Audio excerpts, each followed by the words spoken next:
que le destin peut être tout ce que vous voulez, sauf le fruit du hasard. Il est possible de manipuler les éléments du destin. Il est possible d'organiser, il est possible d'orienter ou de diriger les éléments du destin en notre faveur. Quelqu'un dit Amen.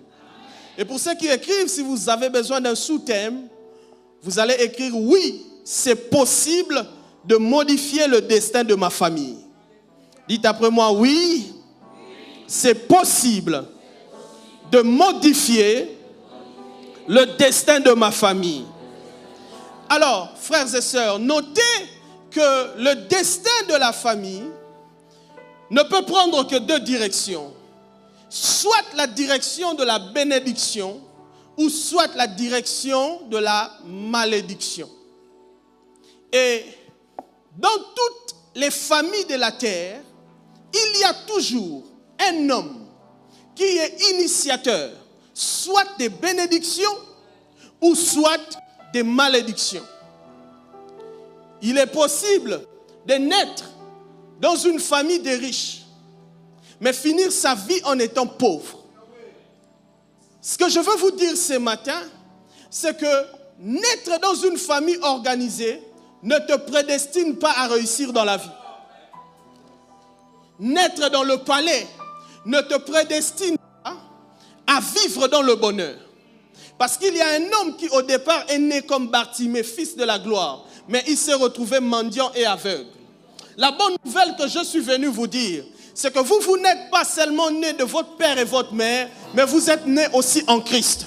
La Bible déclare que ceux qui sont en Christ sont une nouvelle créature. Les choses anciennes sont passées, voici toutes choses sont devenues nouvelles. Je ne sais pas ce que tu entreprends dans ta vie, je ne sais pas ce que tu fais comme travail, mais je viens comme prophète de Dieu pour proclamer la nouveauté dans tout ce que tu fais. Ta façon de dire Amen me dérange. Je dis que je déclare la nouveauté dans tes affaires. Je déclare la nouveauté dans ton travail. Je déclare la nouveauté dans tes business.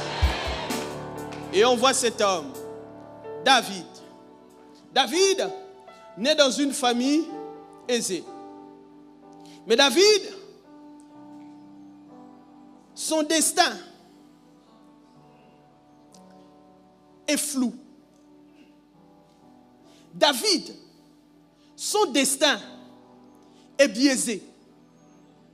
Parce qu'alors que d'autres personnes vont travailler dans la ville, alors que d'autres rentrent dans l'armée pour s'occuper des affaires de l'État, David, on l'envoie paître les troupeaux. Quelqu'un comme David peut commencer à dire que moi, dans ma destinée, dans mon lendemain, je vise à ouvrir des entrepôts de brebis. Parce que nos familles définissent à 90% le système de notre destin. Vous ne pouvez pas aller plus loin que l'éducation que vous avez reçue dans votre famille. Et ce matin, je suis venu vous dire que c'est possible. Que même si vous sortez dans une famille sans éducation, c'est possible que vous puissiez devenir un professeur d'université. Et je ne vous le dis pas seulement en déclaration, je suis venu ce matin vous montrer des méthodes de comment il est possible que Dieu puisse prendre quelqu'un qui n'a jamais étudié, quelqu'un qui n'a jamais travaillé et faire de lui un président de la République. La première des choses que vous devez noter, pour modifier les destins de la famille, vous devez premièrement élever les standards de vos défis. Dites après moi les défis. On voit que David, l'histoire que la maison de David maîtrise, c'est qu'on envoie le jeune homme aller paître les brebis. Mais David ne réalise pas que Dieu, par sa manière de faire, il nous envoie rencontrer notre destin dans le destin de quelqu'un d'autre. David allant travailler pour le destin de son père, pour le destin de sa propre famille, c'est en élevant le standard de ses défis. Dans le travail où il était minimisé, dans le travail où il était banalisé de foi. Mais il a accepté d'élever les défis, d'affronter les défis qui se présentaient. Et c'est en cela que David a rencontré son destin. Pourquoi? Parce que lorsqu'on envoie d'autres personnes pour perdre les brebis, une brebis peut se perdre. On ne va pas parler. Mais David sait que si je rentre à la maison et qu'il n'y a pas une brebis, je risque de ne plus avoir un toit. Pourquoi? Parce que la vérité va se faire voir lorsque le prophète Samuel arrive. Il dit à son père, présente-moi tes enfants. Il présente tous les enfants, sauf David. Il insiste, est-ce que ce n'est que ça tes enfants? Et le père dit, oui, c'est mes enfants. Si vous lisez entre les lignes, vous allez comprendre que David ne vivait pas une situation simple dans sa famille. C'est pourquoi lorsque le lion, l'ours, pouvait venir pour prendre la brebis, il y a une force surnaturelle qui rentrait dans le corps de David au point de déchirer la gueule du lion. David était prêt à surmonter certains défis pourvu qu'il ne soit pas déconnecté de la famille. Qu'est-ce que tu veux dire, prophète?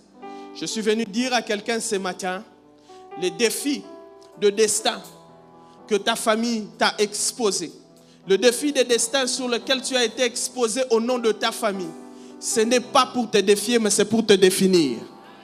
Parce qu'il y a une réputation qui va sortir après. Il y a une gloire que Dieu est en train de préparer. Seigneur, pourquoi toutes les femmes de la famille se marient normalement, mais moi le mariage est compliqué parce que c'est toi. Seigneur, pourquoi tout le monde est embauché facilement, mais moi quand je dépose mon CV, c'est toujours compliqué, je dois élaborer des plans, mais je n'ai même pas le financement parce que c'est toi. Parce que Dieu ne t'a pas prédestiné pour travailler pour quelqu'un. Dieu t'a prédestiné à vivre des grandes choses. Dieu t'a prédestiné à vivre des choses glorieuses. Si la personne est dans cette salle, qui me donne un bon amen? Donc, la première des choses à faire, c'est d'élever les standards de tes défis. Nos familles définissent les standards de nos défis. Parce qu'on est sorti dans une famille où avoir 100 000 veut dire que tu es une personne importante. Il y a des gens, dès qu'ils touchent même lion, tu ne peux même pas crier sur lui.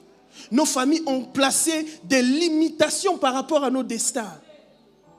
Nos familles ont barricadé notre environnement au point que nos regards ont été fixés sur les choses éphémères.